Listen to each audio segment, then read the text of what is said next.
दोस्तों नमस्कार।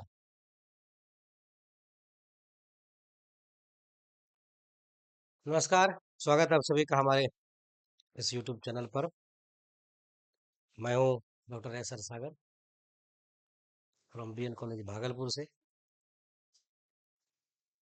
दोस्तों, आज हम इस क्लास में आज के इस क्लास में हम देखेंगे माइक्रो इकोनॉमिक्स के पार्ट्स को। माइक्रो इकोनॉमिक्स के पार्ट्स को देखेंगे। कौन सा पार्ट देखेंगे? तो माइक्रो इकोनॉमिक्स किसको देखेंगे? माइक्रो इकोनॉमिक्स के पार्ट्स को देखेंगे। और इसमें हम देखेंगे माइक्रो इकोनॉमिक्स में डिमांड साइड को। किसको देखेंगे? Demand and law of demand. Demand and law of demand को देखेंगे। मांग और मांग के नियम को देखेंगे। किसको देखेंगे? मांग और मांग का नियम। मांग और मांग का नियम, ये है क्या? मांग और मांग का नियम। What is law, what is demand and law of demand, ये है क्या, है ना? Demand and law of demand क्या है उसको हम देखेंगे अभी इस क्लास में, इस वीडियोज में, है ना? चलिए, तो सबसे पहले हम आपको बता दें कि ये जो डिमांड है, लॉ ऑफ डिमांड क्या है। सबसे पहले हम डिमांड को समझा दें कि डिमांड किस पर जो है डिपेंड्स करता है। किस पर डिपेंड करता है?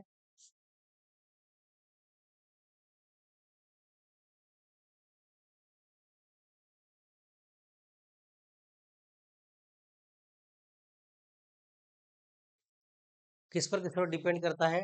मांग और मांग का नियम क्या है, इन चीजों को भी हम देखेंगे यहाँ पर। तो सबसे पहले हम आपको बता दें, क्या पढ़ने जा रहे हैं हम लोग? मांग का नियम। मांग और मांग का नियम, demand and law of demand को पढ़ेंगे।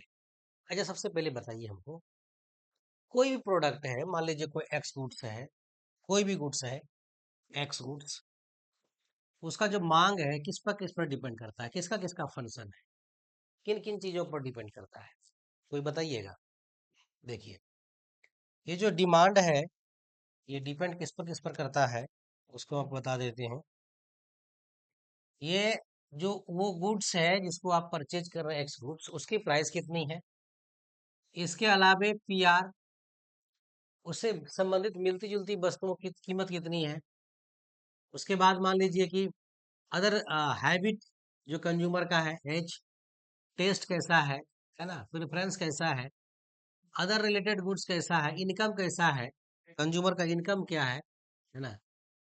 तो वाई पर भी डिपेंड करेगा, income of the consumer and other things, है ना। टी फॉर टेस्ट, कई चीजों पर डिपेंड करता है किसी वस्तु की मांग। किसी वस्तु की मांग जो है वो कई चीजों पर निर्भर करता है। लेकिन लॉ ऑफ डिमांड क्या कहता है?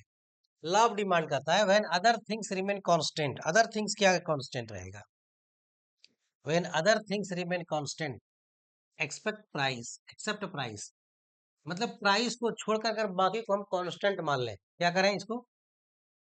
प्राइस को छोड़कर बाकी को ये मान लें कांस्टेंट, यानी अगर स्थिर मान लें कि वो एक दिए समय में नहीं बदलता है, तो बताइए कि ये डिमांड जो है डी एक्स, ये किस पर डिपेंड करेगा? ये इतना तो कांस्टेंट है, कांस्टेंट मान लिया गया, है ना।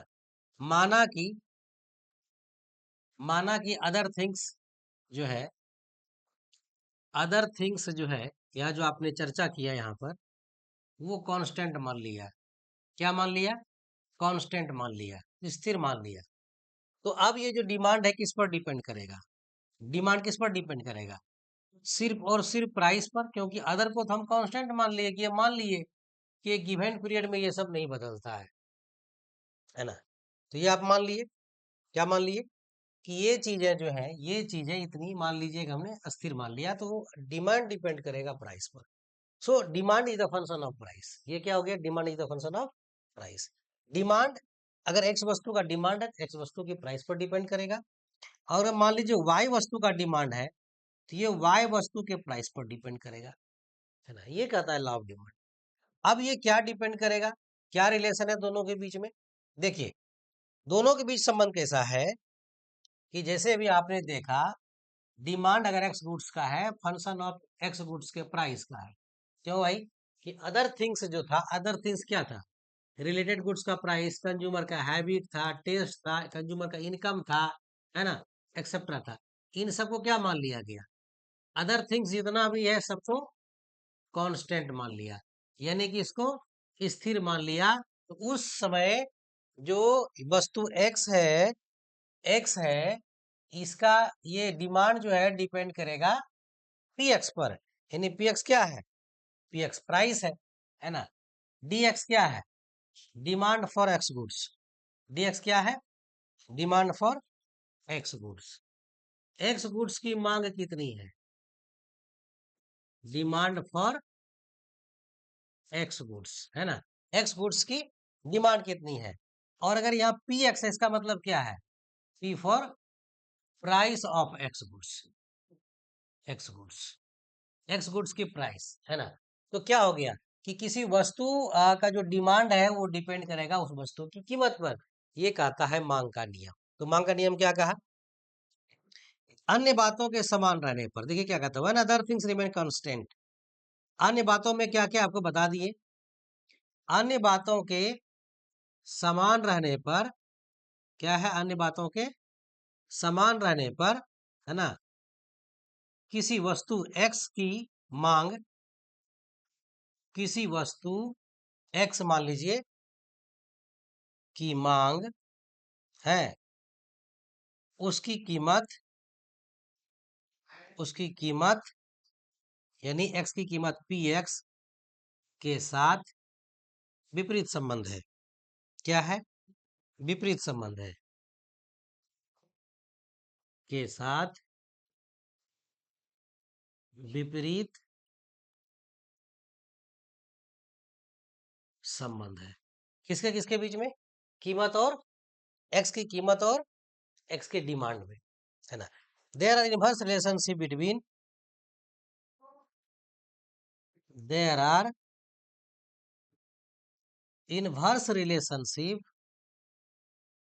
Between, between relationship between price of X goods, price of X goods and demand of X goods, और डिमांड फॉर एक्स गुड्स। दोनों के बीच उल्टा संबंध है। कीमत और मांग के बीच क्या है? उल्टा संबंध है। कीमत और मांग के बीच उल्टा संबंध है। इसको हम कैसे देखें? देखिए, इसको हम देखते हैं एक टेबल में।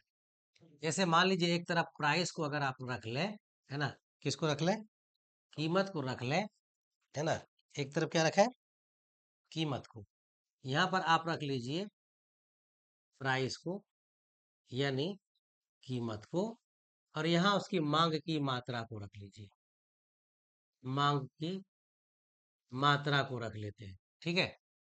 और एक टेबल बनाते हैं यहाँ पर, और समझते हैं कि प्राइस के साथ वो कैसे इन्वर्सली रिलेटेड है ना। प्राइस के साथ कैसे इन्वर्स रूप से संबंधित है, उल्टा संबंधित है, ठीक है।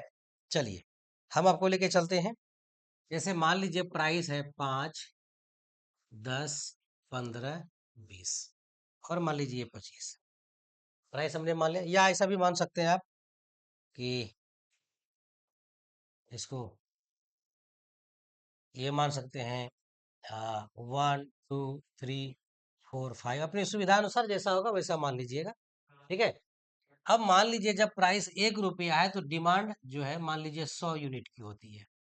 प्राइस बढ़ने पर मान लीजिए 90 यूनिट की डिमांड होती है, और बढ़ जाए, 2 से बढ़कर 3 हो जाए तो 80 यूनिट, 3 से 4 हो जाए तो 70 यूनिट, 4 से 5 हो जाए तो 60 यूनिट। इस टेबल को अगर आप देखेंगे तो आपको क्या पता चलेगा कि जैसे जैसे कीमतें बढ़ रही हैं, है ना, 1 से 2, 2 से 3, 3 से 4, 4 से 5, तो ये जो मांग की मात्रा है 100, 100 से 90, 80, 70, 60, ये घट रही है। कीमत तो बढ़ रही है लेकिन मांग की मात्रा घट रही है। और इसको अगर आप ग्राफ में प्लॉट करेंगे, मान लीजिए आप ग्राफ बनाना चाहते हैं इसका, तो ग्राफ कैसा होगा वो भी बता देता हूं मैं आपको। ग्राफ कैसा होगा, यहाँ मान लीजिए एक्स की मात्रा रखा हमने, है ना, एक्स की मात्रा, और यहाँ पर रखा हमने कीमत को, वाई एक्सिस पर प्राइस को रखा। और इसका जब ग्राफ बनाइएगा आप, तो आपको नेगेटिव स्लोप का ग्राफ मिलेगा डी डी। ये क्या कहता है, मान लीजिए यहाँ से यहाँ तक प्राइस है, मान लीजिए, तो डिमांड कितना, इतना है, या कहिए इतने प्राइस पर इतना डिमांड है, Q1 दे देते हैं। दूसरा, अब प्राइस मान लीजिए इसको कम कर दीजिए, या इस पॉइंट पर आइए, यहाँ पर क्या है, ये देखिए, ये क्या हो गया, प्राइस यहाँ पर जो है, प्राइस जो है यहाँ पर इस पॉइंट पर मान लीजिए, ये देखिए P1 कर दिए, प्राइस कम हो गया तो डिमांड क्या हो गया, बढ़ गया। प्राइस इस पॉइंट पर आइएगा तो ये देखिए क्या हो जाएगा, प्राइस और कम हो गया तो डिमांड और यहाँ पर बढ़ जा रहा है। नीचे से आइएगा तो ये तो बदल जाएगा। ये आइए देखिए, कीमत को मान लीजिए बढ़ा दीजिए, यहाँ पर से मान लीजिए कीमत अगर इतना है, यहाँ से यहाँ तक है ना, कीमत कितना है, मान लीजिए यहाँ से लेके यहाँ तक है, तो डिमांड कितना है, ये देखिए इतना डिमांड है यहाँ तक, है ना। अब कीमत को क्या कीजिए, अब कीमत को जो है बढ़ाइए थोड़ा यहाँ से, ये देखिए यहाँ से लेके हम यहाँ तक आते हैं, तो डिमांड क्या है, देखिए पहले से कम हो गया, ये देखिए पहले से कम हो गया ना। कीमत को और बढ़ा दीजिए, यहाँ ले आइए यहाँ तक, तो डिमांड क्या हुआ, देखिए ये डिमांड कर्व यहाँ पर है, ये देखिए, तो डिमांड फिर कम हो गया। तो ये जो डी डी कर्व है इसको कहते हैं मांग वक्र। डी डी को क्या कहते हैं, यहाँ पर होगा डिमांड कर्व है। क्या है ये, डिमांड कर्व है, डिमांड कर्व मांग वक्र है, ठीक है। इसको क्या कहते हैं, मांग वक्र। तो मांग वक्र क्या बताता है, मांग वक्र बताता है कि ये जो कीमत है किसी वस्तु का एक्स का, और उसकी जो मांग की मात्रा है, दोनों के बीच में जो संबंध है वो उल्टा है, inverse relationship. There are inverse relationship between price of X goods and demand for the X goods, ठीक है। दोनों के बीच क्या है, इनवर्स रिलेशन, उल्टा संबंध है ना। ये क्या है हमारा, ये क्या है, ये क्या है, law of demand. Law of demand यही कहता है। अब लॉ ऑफ डिमांड में जो है कुछ बातें ऐसी हैं जिसको समझना जरूरी है। अब वो क्या है, देखिए extension and contraction of demand. Extension, extension and contraction, contraction of demand. Extension and contraction क्या है, मांग में विस्तार, ठीक, और मांग में संकुचन।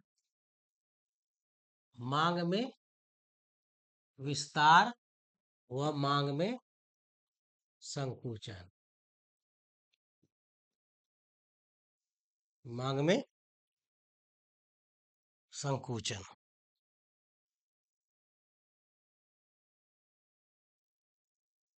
मांग में विस्तार और मांग में संकुचन। भैया ये क्या है, मांग में विस्तार और मांग में संकुचन, ये है क्या, मांग में विस्तार और मांग में संकुचन।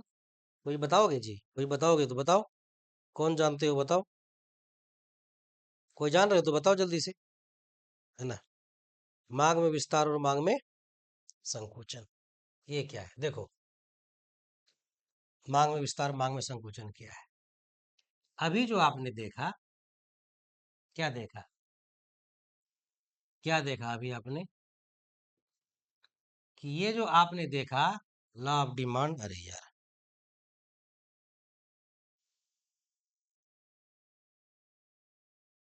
यहाँ पर आपने देखा ना अभी कि मांग का नियम और मांग वक्र क्या है। यहाँ पर हम प्राइस को रखते हैं वाई एक्सिस पर, और यहाँ पर डिमांड को रखते हैं, मांग की मात्रा को रखते हैं।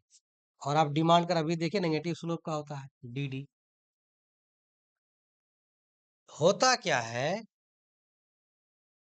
ये मान लीजिए कि इस पॉइंट पर जो है, ये इस पॉइंट पर इतना प्राइस है और डिमांड इसका इतना है, या कहिए कि इतने प्राइस पर इतना डिमांड। ठीक है। अब प्राइस कम हो जाए तो क्या होगा? प्राइस कम कीजिए थोड़ा सा यहाँ से। मान लीजिए यहाँ पर आ गया, मान लीजिए पी था तो P1 हो गया। अब डिमांड क्या हुआ? Q2। प्राइस कम हुआ तो डिमांड ये बढ़ गया ना पहले से। इतना डेल्टा क्यू कर लीजिए इसको, डेल्टा क्यू चेंज हो गया, बढ़ गया। प्राइस और फॉल कर जाए, P2 चला जाए, तो डिमांड क्या होगा? और बढ़ जाएगा, बढ़ेगा। ये देखिए, ये भी डेल्टा क्यू है, प्राइस फॉल कर गया। ये तो फॉल तरफ से है। और अगर मान लीजिए नीचे से उल्टा चलिएगा, मान लीजिए ओपी प्राइस है और ये प्राइस ओपी प्राइस पर यहाँ तक डिमांड है। अब प्राइस थोड़ा इंक्रीज कर जाए और OP1 हो जाए, तो देखिए डिमांड क्या हो जाएगा? पहले से क्या हो गया? कम हो गया ना, पहले से कम हो गया। मान लीजिए और प्राइस थोड़ा सा बढ़ के यहाँ से ओपी हो जाए, ठीक है। तो अब डिमांड क्या होगा ओपी होने पर? ये देखिए, तो डिमांड फिर से पहले से भी कम हो गया। तो यहाँ पर प्राइस के घटने या प्राइस के बढ़ने से जो है कंज्यूमर क्या हो रहा है? ए बी सी, तो ए पॉइंट से बी पर या बी पॉइंट से सी पर आ रहा है, या फिर दूसरा क्या हो रहा है कि या तो वो सी पॉइंट से बी पर आ रहा है और बी पॉइंट से ए पर आ रहा है। लेकिन डिमांड कर्व क्या है? डिमांड कर्व वही है जो पहले था, वही है ना जी। डिमांड कर्व वही ना है। डिमांड कर्व क्या है? वही है जो पहले था, है ना। तो इसी डिमांड कर्व पर ये क्या कर रहा है? ऊपर या नीचे मूवमेंट कर रहा है, ऊपर या नीचे की ओर मूवमेंट कर रहा है। ये किस लिए हो रहा है? ये प्राइस के चेंज होने के कारण। तो प्राइस के घटने के कारण जो ये डिमांड एक्सटेंड हो रहा है, इसको हम लोग कहते हैं एक्सटेंशन इन डिमांड। तो ये आपका क्या हो जाएगा? कैसा हो जाएगा एक्सटेंशन इन डिमांड? कोई बताओ भाई, कोई बताओ। यहाँ पर प्राइस को रखो, है ना, और यहाँ पर क्वांटिटी को रखो, और ये हमारा डिमांड कर्व है डी। ठीक, क्या है वो? डिमांड कर्व है।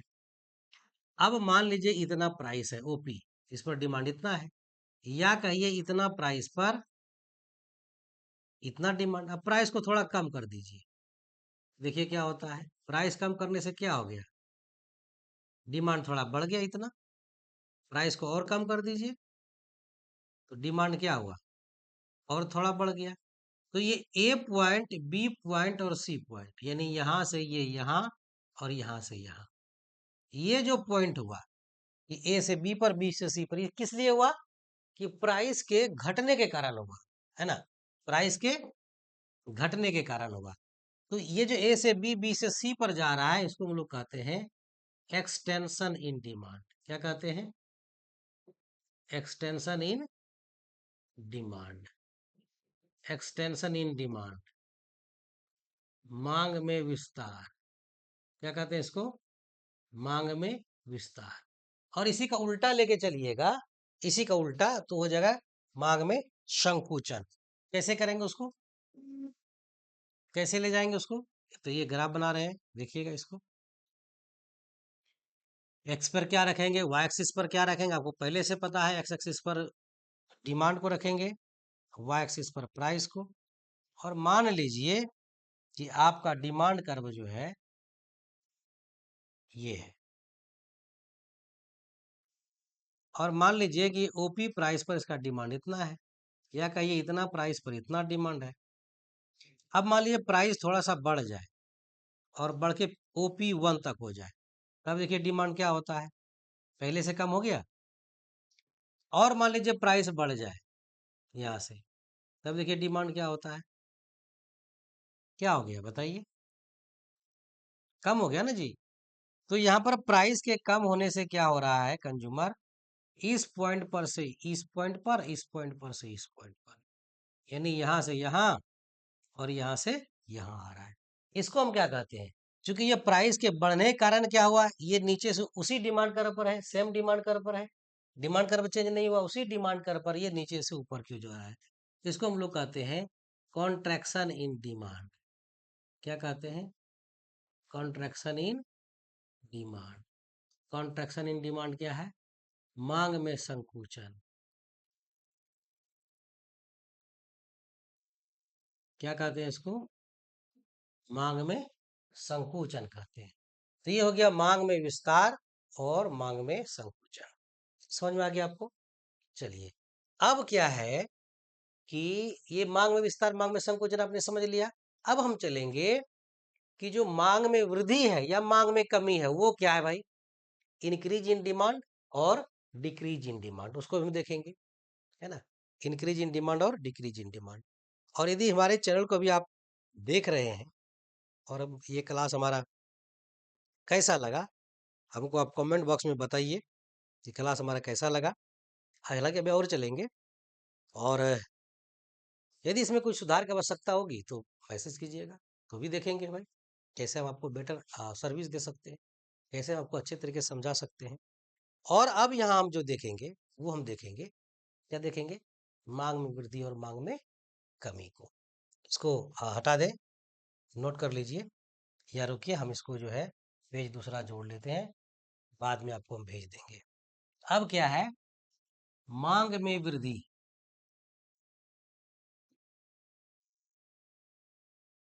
मांग में वृद्धि और मांग में कमी।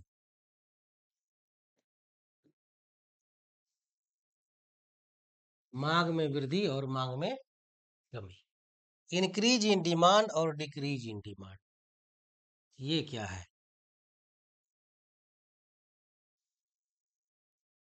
Increase in demand and decrease in demand.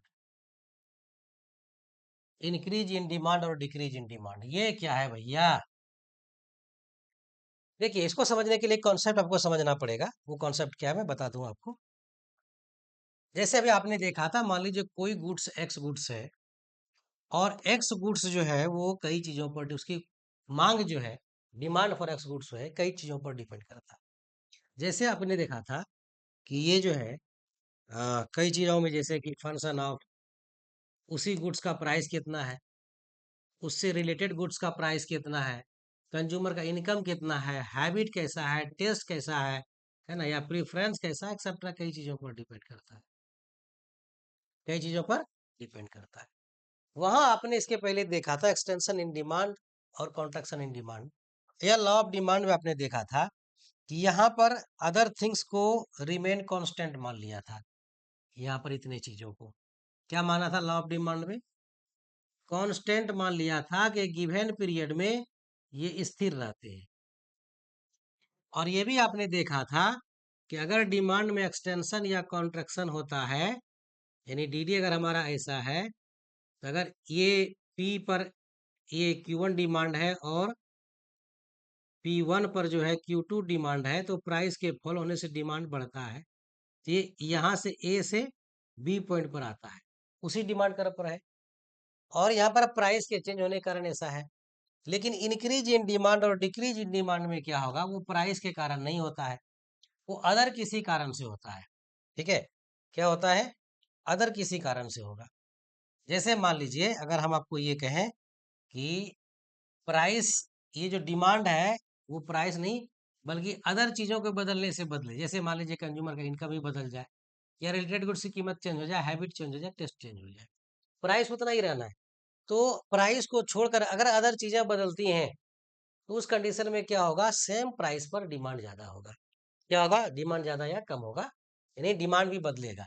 मान लीजिए कि इसमें से इनकम बढ़ जाता है कंज्यूमर का, तो डी एक्स डिमांड जो है एक्स गुड्स का, ये भी बढ़ जाएगा, है ना। प्राइस वही रह जाएगा लेकिन उसी पर डिमांड उसका यहाँ पर हमारा बढ़ जाएगा। जैसे हम आपको दिखाते हैं, जैसे मान लीजिए कि ये हमारा जो है हम डिमांड कर यहाँ बनाने जा रहे हैं, ठीक है, एक्स और वाई, है ना। एक्स पर डिमांड को रखते हैं और यहाँ पर प्राइस को रखते हैं।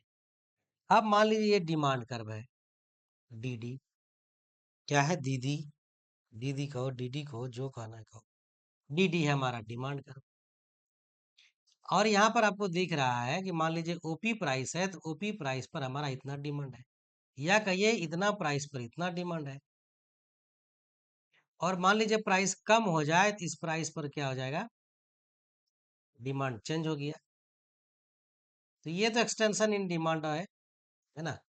लेकिन अगर प्राइस को छोड़ के अदर चीजें चेंज होता है तो सेम प्राइस पर, ओपी प्राइस पर ही जो है इतना डिमांड पहले था, अब इससे कहीं ज्यादा डिमांड होगा, या कहिए इतना प्राइस पर पहले से अब कहीं ज्यादा डिमांड होगा। तब जो नया डिमांड कर्व होगा वो डिमांड कर्व किधर जाएगा, यहाँ इसको मिला दीजिए तो ऐसे शिफ्ट कर जाएगा, एक न्यू डिमांड कर्व पर चला जाएगा। तो इंक्रीज इन डिमांड में क्या है, प्राइस वही रह जाता है, अदर थिंग्स के बदलने से इसका डिमांड जो है वो बदल जाता है ना, अदर थिंग के बदलने से। तो इंक्रीज इन डिमांड में ये जब दाहिनी ओर डिमांड कर्व शिफ्ट किया तो इसको कहते हैं इंक्रीज इन डिमांड, मांग में वृद्धि, इंक्रीज इन डिमांड। और इसी का उल्टा अगर चलिएगा तो वो हो जाएगा डिक्रीज इन डिमांड। क्या हो जाएगा, डिक्रीज इन डिमांड। जैसे मान लीजिए कि हम एक यहाँ बनाते हैं उसी डिमांड कर्व को, आपको मालूम है कि वाई एक्सिस पर प्राइस को रखते हैं, यहाँ पर क्वांटिटी को रखते हैं, ठीक है। इसे मान लीजिए हमारा ये डिमांड कर्व है डी डी। अब मान लीजिए यहाँ पर कि मान लीजिए इतना प्राइस है और इस पर इतना डिमांड है, ठीक है, या कहिए इतना प्राइस पर इतना डिमांड। या दूसरा, अगर मान लीजिए कि P1 प्राइस ले लेते हैं, या इसको मान लीजिए P मान लेते हैं, तो P इसको P1 कर देते हैं। मान लीजिए OP प्राइस है तो डिमांड हमारा इतना है ना। और अगर प्राइस बढ़ जाए, OP1 हो जाए, है ना, क्या हो जाए, OP1 हो जाए तो डिमांड हमारा कम हो जाता है, ठीक है ना। तो एक्सटेंशन कॉन्ट्रैक्शन में इसको आपने देखा। लेकिन यहाँ पर क्या है, इंक्रीज डिक्रीज इन डिमांड में कि सेम प्राइस रहेगा। अब मान लीजिए कि रिलेटेड गुड्स का प्राइस घट जाए या बढ़ जाए, इनकम चेंज हो जाए, हैबिट चेंज हो जाए, तो इन सब के बदलने से उसका डिमांड चेंज होगा। जैसे मान लीजिए इनकम घट जाए तो इसी प्राइस पर वो पहले से कम डिमांड करेगा, इतना ही डिमांड करेगा। या कहिए कि इसी, ये अगर इतना प्राइस है इसी पर कम डिमांड करेगा, मान लीजिए इतना डिमांड करेगा यहाँ से। और इसको अगर आप मिलाइएगा तो एक नया डिमांड कर बनेगा, D1 नाम देते हैं इसका। तो अगर मान लीजिए अदर चीजें कम हो जाए तो ये डिमांड कर्व क्या होता है, पीछे की ओर बाईं ओर खिसक जाता है, शिफ्ट कर जाता है। इसको हम लोग कहते हैं डिक्रीज इन डिमांड, यानी मांग में कमी, डिक्रीज इन डिमांड। ये है डिक्रीज इन डिमांड, मांग में कमी, मांग में कमी। तो आई होप आप लोग बहुत अच्छे समझे होंगे, increase in demand, decrease in demand, है ना, extension in demand, contraction in demand, demand क्या है, ये सारी चीज़ों को बहुत अच्छे से देख लोगे। कैसा लगा हमारा वीडियो में कमेंट बॉक्स में जरूर बताइएगा, है ना। और यदि अभी तक आपने हमारे चैनल को सब्सक्राइब नहीं किया तो बेल आइकन दबाइए और सब्सक्राइब कीजिए, क्योंकि हमारा जल्दी यूजीसी नेट का बैच इकोनॉमिक्स में स्टार्ट होने जा रहा है। फर्स्ट पेपर भी स्टार्ट होने हैं, यूजीसी नेट का फर्स्ट पेपर दिसंबर सेशन के लिए। और आपने वैसे एस्पिरेंट्स एस्पिरेंट्स जो तैयारी करना चाहते हैं यूजीसी नेट का, तो बिल्कुल ही कम फी में हम तैयारी कराते हैं, है ना। और आप हमारी वेबसाइट www.srsschoolofeconomics.in पर भी चेक कर सकते हैं, वहाँ भी क्लिक कर सकते हैं। और हमारा ऐप भी डाउनलोड कर सकते हैं गूगल प्ले स्टोर से, SRS स्कूल ऑफ इकोनॉमिक के नाम से है ना। तो धन्यवाद, नमस्कार।